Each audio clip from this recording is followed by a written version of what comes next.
여러분에게는 세상에서 가장 어려운 일이 무엇이고 세상에서 가장 쉬운 일은 무엇입니까? 저는 매번 설교할 때마다 세상에서 가장 어려운 것은 설교이고 또 세상에서 가장 쉬운 것은 설교이다, 이렇게 생각합니다. 늘 어려운데 또 성령께서 은혜 주시면 이것만큼 은혜롭고 감사하고 쉬운 일이 없다, 이런 생각을 합니다. 여러분 가운데에도 가장 어려운 일이 주의 은혜로 가장 쉬운 일이 되는 은혜가 있기를 소망합니다. 지난 시간 함께 묵상한 말씀을 복습해 보겠습니다. 세베대 아들들의 어머니가 두 아들들을 데리고 예수님께 나와서 높은 자리를 요구합니다. 하나는 예수님의 좌편에, 하나는 예수님의 우편에 앉게 해달라는 것이지요. 지금 보면 어처구니 없는 요구입니다. 하지만 이 어머니의 모습은 이 시대를 살아가는 저와 여러분의 모습은 아닌가? 자녀를 위하여 기도하는 저와 여러분의 모습은 아닌가? 묻게 되는 것입니다. 우린 흔히 내가 회사에 말단 직원으로 내 자녀가 신앙생활하는 것보다 그 회사의 회장이나 사장으로 신앙생활하는 것이 하나님의 더 큰 영광을 나타내는 것이 아닌가 말합니다. 여러분은 어떻습니까? 사실 예수님은 그 사람이 회장이 되고 말단 직원이 되는 것, 거기에 큰 의미를 두지 않습니다. 정말 그 사람이 하나님의 뜻에 어떻게 반응하면서 살아가는가? 내가 목사이고 장로이기에 더 큰 하나님께 영광을 돌릴 수 있다, 그럴 수도 있고 그렇지 않을 수도 있습니다. 중요한 사실은 내가 이 직분 가운데 어떻게 하나님의 뜻에 응답하며 살아가는가, 그게 본질적인 부분이지요. 종종 어떤 분들은 그 직분 안 받겠습니다, 저는 준비가 안 되어 있습니다. 어떻게 보면 인간적으로 이해되지만 믿음으로는 좀 이해하기 힘든 것이죠. 왜 그렇습니까? 내 직분이 어떤 것인가 보다는 그 직분 안에서 내가 어떻게 믿음으로 응답하느냐가 중요하지요. 본질은 똑같습니다. 내가 성도로 살아갈 때나 장로로, 목사로 살아갈 때나 똑같습니다. 성도로 살아가는 것, 그것도 믿음 안에서 내가 어떻게 반응하는가. 그렇다면 직분에 따라서도 내가 그 속에서 어떻게 반응하며 믿음으로 살아가는가, 그것이 본질이지요. 세베대의 아들들의 어머니의 요구에 예수님은 어떻게 대답하고 계신가? 너희가 구하는 것을 알지 못하고 구하고 있구나. 내가 마시는 잔을 너희가 마실 수 있느냐? 이제 이렇게 대답을 하십니다. 무슨 의미일까요?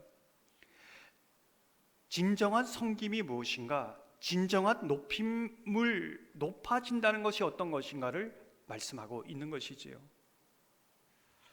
마태복음 20장 27절 28절을 보면 너희 중에 누구든지 으뜸이 되고자 하는 자는 너희의 종이 되어야 하리라.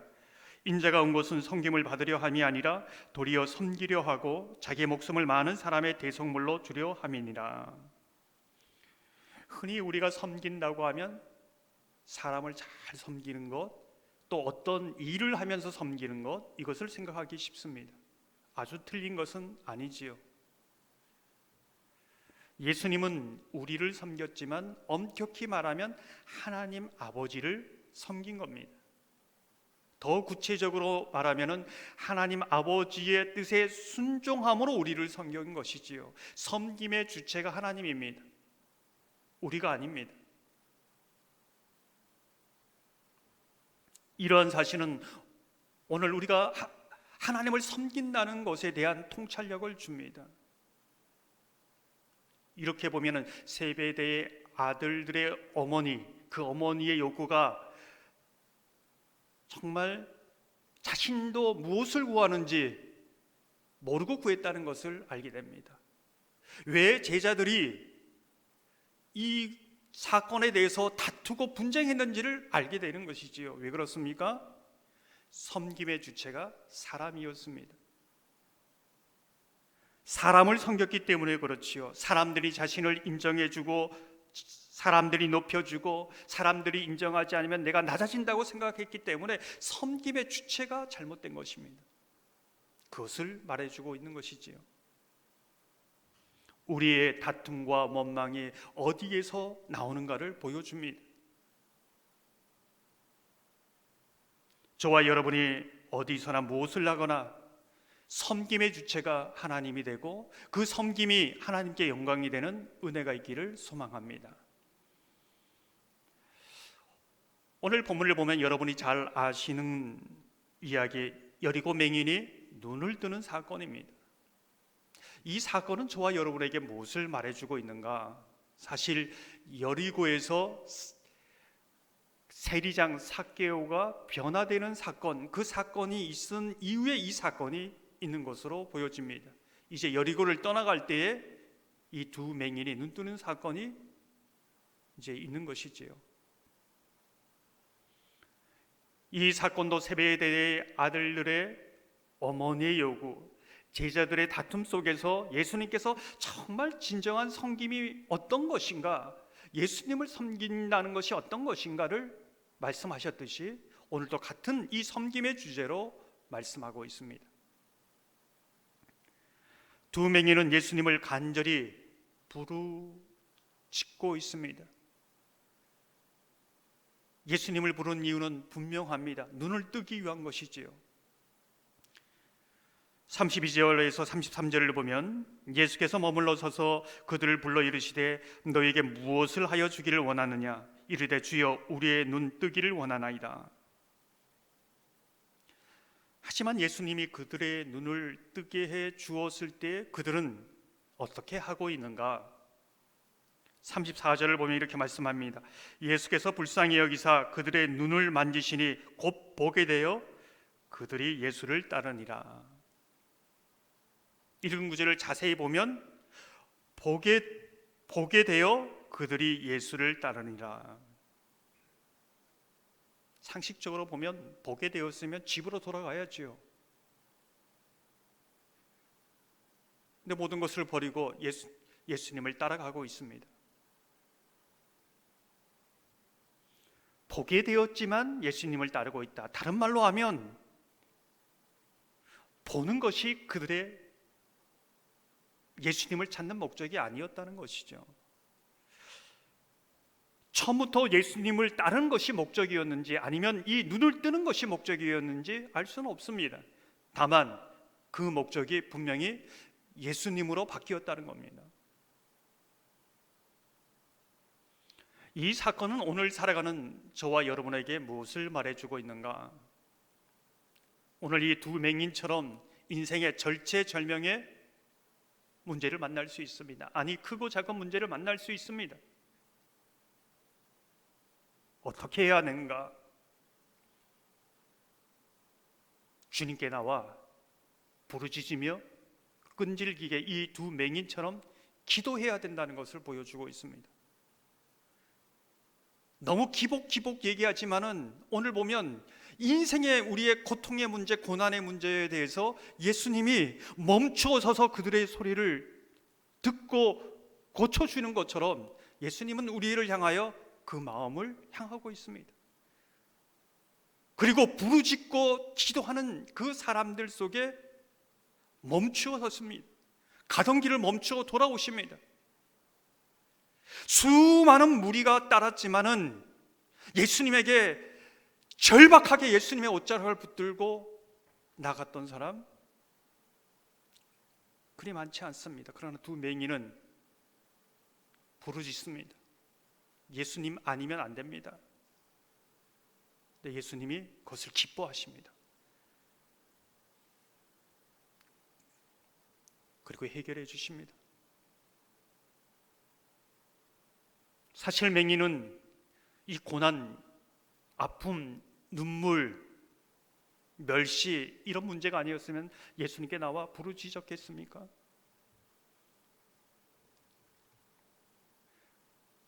그러나 그것으로 인해서 예수님을 만났고 또 그것으로 인해서 예수님의 은혜를 입는 놀라운 축복의 사건으로 바뀐 것입니다.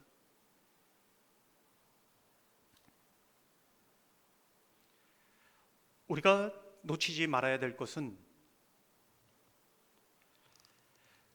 두 맹인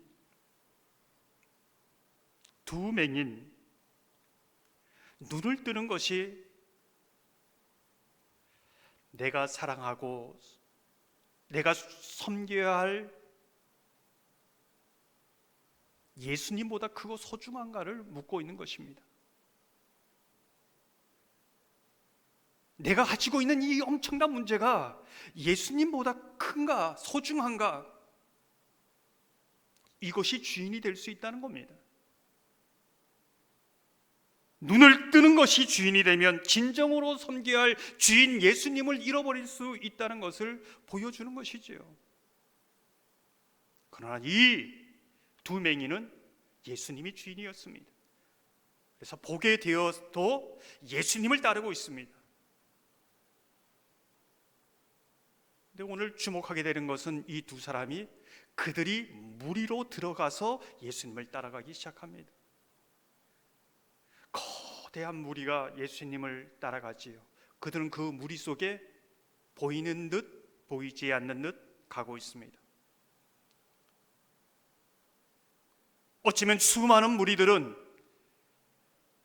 예수님보다 크고 소중한 자신의 인생의 주인이 되는 것을 붙들고 예수님을 따를 수 있었지만 그 무리 가운데 거룩한 무리라고 볼 수 있는 이 두 맹인은 예수님이 주인이고 섬겨야 할 대상이라는 이 고백으로 따르고 있습니다. 무리 속의 무리, 거룩한 무리, 믿음의 무리, 이게 신앙의 신비라는 것이지요.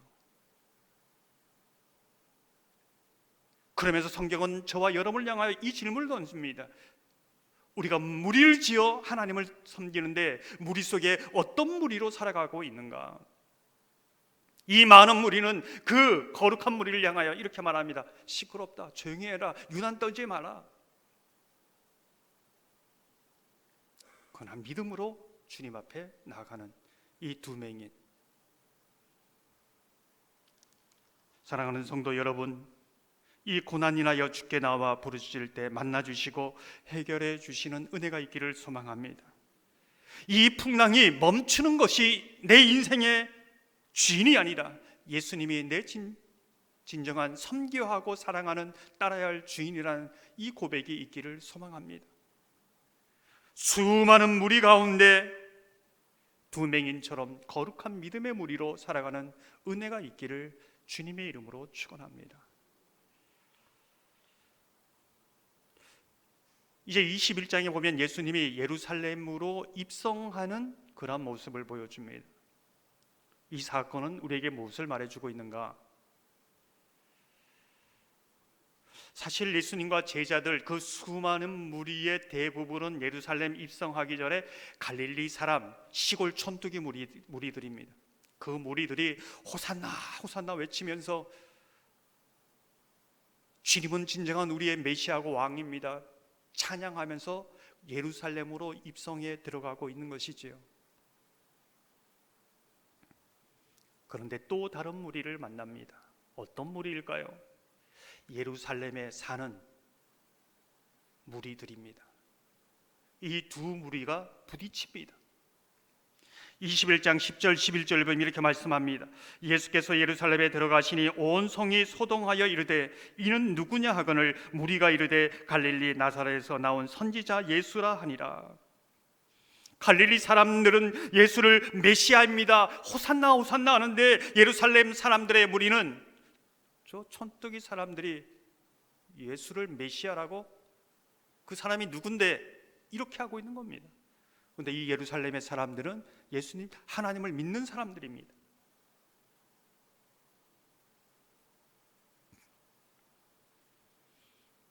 어쩌면 성경은 밝히지 않지만 예수님을 십자가에 못 박으라고 소리지며 앞장섰던 그 사람들, 그 수많은 사람들이 예루살렘에 살던 사람들이 아니었는가 추측해 볼 수 있습니다. 어쩌면 갈릴리 사람들은 이 거대한 예루살렘 도시에 있는 사람들의 그 함성, 그 큰 소리에 묻혀서 따라갔는지도 모르겠습니다.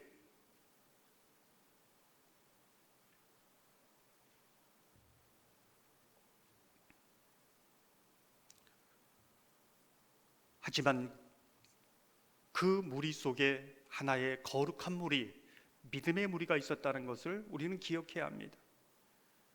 나사로의 부활을 보았던 마리아와 마르다, 옥합을 깨뜨렸던 마리아, 어린 나리 새끼를 내어주면서 왕의 길을 예비한 사람, 눈을 뜨고 예수님을 따른 두 맹인 니고데모, 한 덩어리로 보면 무리입니다. 그러나 보석처럼 박혀있는 그 거대한 무리 속에 소수의 거룩한 믿음의 무리, 그들을 하나님이 기억하시고 그들을 통해 하나님의 역사는 쓰여지고, 그들은 소수의 무리이지만은 하나님의 세대, 밑둥 세대로 살아가고 있는 것을 보게 되어집니다.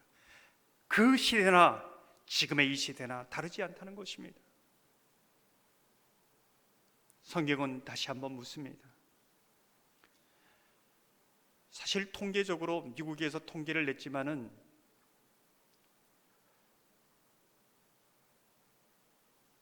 예수님의 정말 구원받는 사람들이 얼마나 되는가? 50%가 안 된다는 겁니다. 아니, 50%의 그 반도 안 된다는 것이죠. 성경 전체를 보고 통계가 정확한 건 아니지만은 그렇다는 겁니다. 오늘 이 성경을 보면서 우리가 생각하게 되는 것은 예루살렘의 무리, 그리고 그 소리에 묻혀 그 소리가 마치 진리처럼 따라가는 갈릴리 사람들, 그러나 그 속에 믿음으로 거룩한 무리로 살아가는 또 무리 속에 무리를 봅니다. 이 시대는 예루살렘 도성에 사는 사람들처럼 그 거대한 목소리가 마치 진리처럼 들리는 이 시대 속에 살아가고 있습니다. 마치 어쩌면 그리스도인들은 그 속에 작은 무리처럼 묻혀져 사는 것 같습니다. 이러한 세상 속에서 우리도 거룩한 무리로, 믿음의 무리로 살아가고 있는가? 이 도전 앞에 이 모든 것을 거슬려서 살아가고 있는가? 어쩌면 교회 안에서도 거슬려서 이 두 맹인처럼 살아가고 있는가를 묻고 있는 것입니다. 저와 여러분이 이 시대에 거룩한 무리, 믿음의 무리로 하나님이 기억하시는 사람, 하나님 향한 분명한 신앙의 고백을 가지고 나가는 사람, 그냥 묻혀서 살아가는 인생이 아니라 정말 주님을 주인으로 삼는 하나님 나라의 보석 되시기를 주님의 이름으로 축원합니다. 이 시간 말씀을 생각하시면서